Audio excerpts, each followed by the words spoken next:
అందరికీ నమస్కారం. నిన్న ఏదైతే నా బర్త్డే పార్టీ జరిగిందో ఒక చిన్న ఇంట్లో పార్టీ లాగా ఒక ఫ్యామిలీ ఫంక్షన్ లాగా జరుపుకోవాలన్న ఒక ఉద్దేశంతో ఆ రిసార్ట్లో మా అమ్మా నాన్నల కోరిక మేరకు మా అమ్మా నాన్నలతో కలిసి మా ఫ్యామిలీ మెంబర్స్తో కలిసి నేను జరుపుకోవడం జరిగింది. అక్కడ మా అమ్మా నాన్నలు, మా అమ్మా నాన్న ఫ్రెండ్స్, మా ఫ్యామిలీ ఫ్రెండ్స్, మా టీమ్ మెంబర్స్ మాత్రమే ఉండడం జరిగింది. అండ్ అట్లనే లిక్కర్ ఉండడం జరిగింది, సౌండ్ సిస్టమ్ ఉండడం జరిగింది. సో సౌండ్ సిస్టమ్కి లిక్కర్కి పర్మిషన్ తీసుకోవాలని చెప్పి నాకు అస్సలు అవగాహన లేదు, ఐడియా కూడా లేదు. అది అనుకోకుండా సడన్గా ప్లాన్ చేసుకొని వెళ్ళిపోవడం జరిగింది అక్కడ. సో అందుకు నాకు అవగాహన లేదు, లేకుంటే నేను డెఫినెట్లీ నేను తీసుకునేదాన్ని. నాకు అసలు గైడెన్సీయే లేదు. ఎవరైనా గైడ్ చేసినా కూడా నేను పర్మిషన్ తీసుకునేదాన్ని, లేకపోతే నేను ఎందుకు ఇలా తెలిసి చెయ్యను కదా. సో ఇదంతా ఇలా తెలిసి అయితే నేను తప్పు చేయలేదు, తెలియకుండా ఇది జరిగిపోయింది.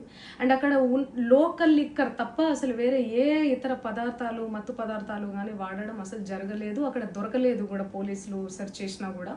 అండ్ అక్కడ ఎవరికైతే పాజిటివ్ వచ్చింది అని చెప్పి పోలీసులు చెప్తున్నారో ఆయన ఎక్కడో ఒక చోట తీసుకున్నాడు, ఎప్పుడో తీసుకున్నాడు అని చెప్పి తేలిందని చెప్పి పోలీసులే చెప్పారు. అండ్ అది ఇన్వెస్టిగేషన్ కూడా జరుగుతుంది. మేము కూడా పోలీసులకు కోఆపరేట్ చేస్తున్నాము.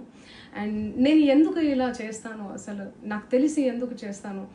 మా అమ్మా నాన్నలతో దట్టు, మా అమ్మా నాన్నలు పెట్టుకొని ఇలాంటివి నేను ఎంకరేజ్ చేస్తానా? ఇలాంటివి చెప్పండి.